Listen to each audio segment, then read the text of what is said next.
हम गायक रामनाथ फौजी मनमौजी पंचशील स्टूडियो से पिंटू कवि के रेख देख में हमारे सहपाठी जोखन भाई, सौरंग भाई, अन्य साथियों के साथ देशभक्ति गीत गाने जा रहा हूं। मुझे आशा ही नहीं बल्कि पूरी विश्वास है कि आप लोग इसे बेहद पसंद करेंगे।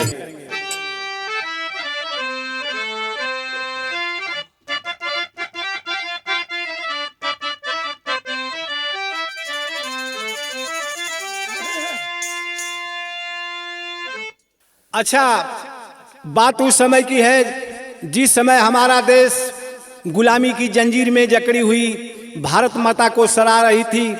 उस समय हमारे देश के नौजवान जान की बाजी लगा देते थे। अरे देई के आहुति आपन सी चलाए वतनावा, अल्लाह रे तिरंगा गा गनवा में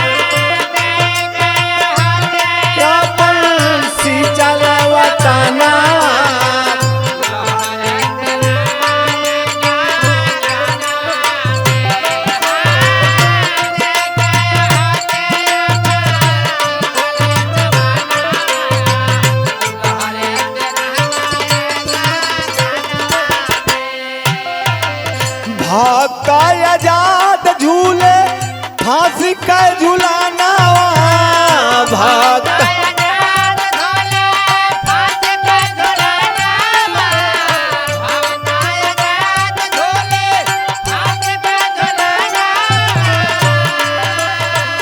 खुदीराम बोसना तू कैला लाना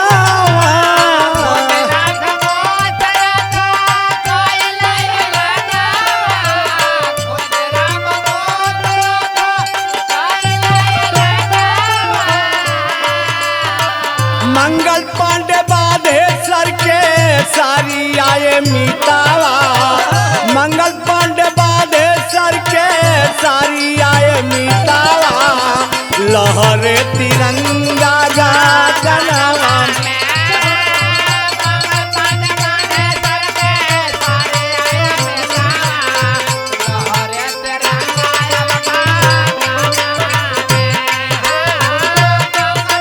बहुत अच्छे, क्या बात है जियो भैया।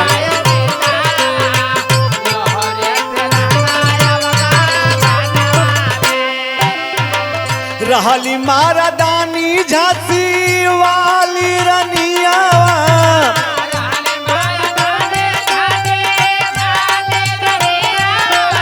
जय हो, क्या बात है।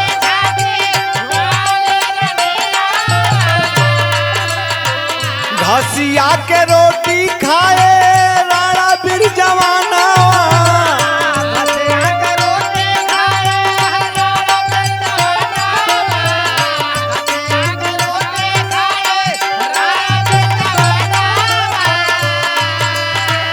मातृभूमि इनकलाब कहे बोले बोलिया, मातृभूमि इनकलाब कहे बोले बोलिया, लहरे तिरंगा गा गनवा में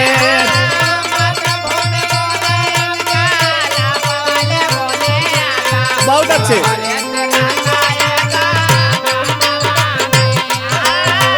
मातृभूमि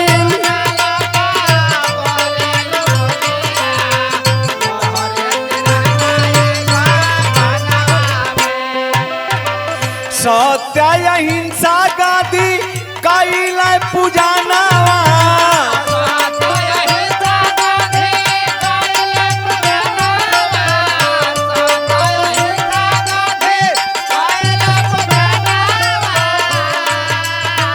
सत्य अहिंसा गांधी कैला पूजानावा,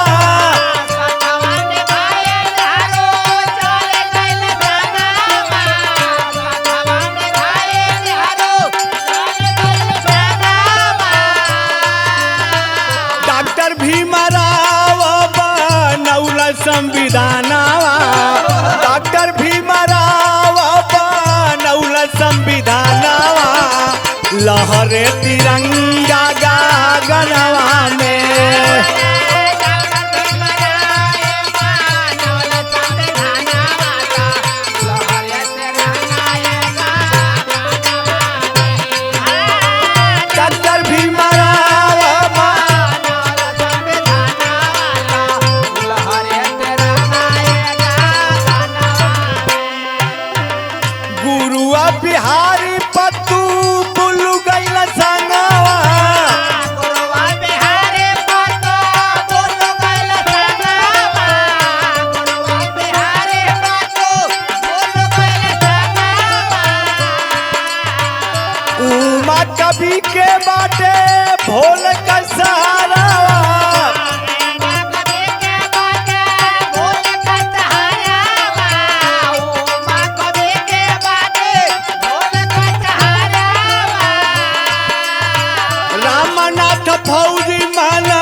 मितावा रामनाथ फौजी मन मौजी मोर मितावा लहरे तिरंगा गगनवा में रामनाथ फौजी।